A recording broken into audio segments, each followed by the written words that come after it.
હાલો મિત્રો, જય માતાજી। આજે અમારા નવા બ્લોગમાં તમારું સ્વાગત છે। આવો, આજે મારી માતાનું મંદિર તમને બહુ જૂનામાં જૂનું એક મંદિર છે એ તમને હું આજે બતાવું છું। તમારો સાથ સહકાર અને હવે હું એક મારા પાડોશની ઘર આગળ એક ખેતર આવી છે તે હું અંદર મંદિર એક મંદિર નાનકડું મંદિર છે ત્યાં હું તમને જોવા લઈ જાઉં છું। ત્યાં આવો, આ મંદિર જૂનામાં જૂનું છે। અને જય માતાજી મિત્રો, ઇન્સ્ટાગ્રામમાં યુટ્યુબની ચેનલ આપેલી છે એને જઈને મને ફોલો અને લાઈક કરજો। જય માતાજી મિત્રો, હવે આપણે જૂનું મંદિર આવ્યું છે એમના દર્શન કરી દઈએ અને પછી હવે આપણે નીકળીએ ફરવા। આજના 6 વાગ્યાનો ટાઈમ થઈ ગયો છે। ચલો મિત્રો, હવે તમને જોવા જઈએ। હાલો મિત્રો, હવે મારી નવરાત્રિ પૂરી થઈ ગઈ છે।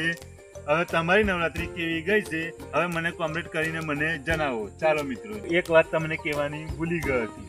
હવે મારે નવી એ વિડીયો બનાવી હતી એને કેવા લાગે તમને એ વિડીયો મને કોમેન્ટ કરીને જણાવો। ચાલો મિત્રો, હવે આગળ જઈએ જોવા।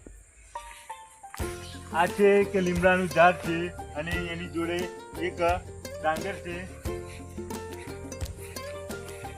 એક ડાંગર આવી છે। એક સિંગની સામે એક કોહ નીકળેલો છે મિત્રો, ફૂલઝાડનું એક ઝાડ છે। હાલો મિત્રો, હવે આગળ જઈએ। એક સામે એક કોહ આવેલો છે પણ તમારી ભાષામાં શું કહેશે એ તો મને ખબર નહીં, પણ હવે અમે કોહ આવેલો અમારી ભાષામાં કોહ કે।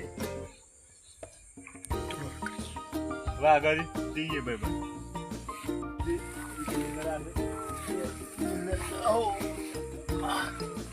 હવે એક ઝાડ આવેલું છે, એક ડાંગર છે, એક પાડોશની અંદર એક ડાંગરનું ખેતર આવેલું છે।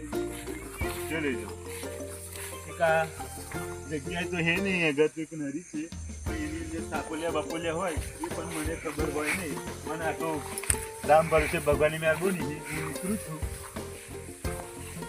એ ધીમે મારે નીકળવું પડે છે। આવો મારા મિત્રો, હા એ કઈક જગ્યા છે જવાય એવું રસ્તો છે। આવો જો આ ડાંગર,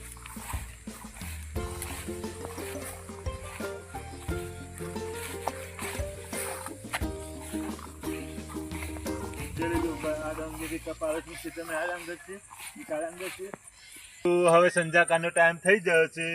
હવે બહુ લાંબો વિડીયો બનાવવો નથી પણ હવે એક વાત મને એક કહેવા માગું છું।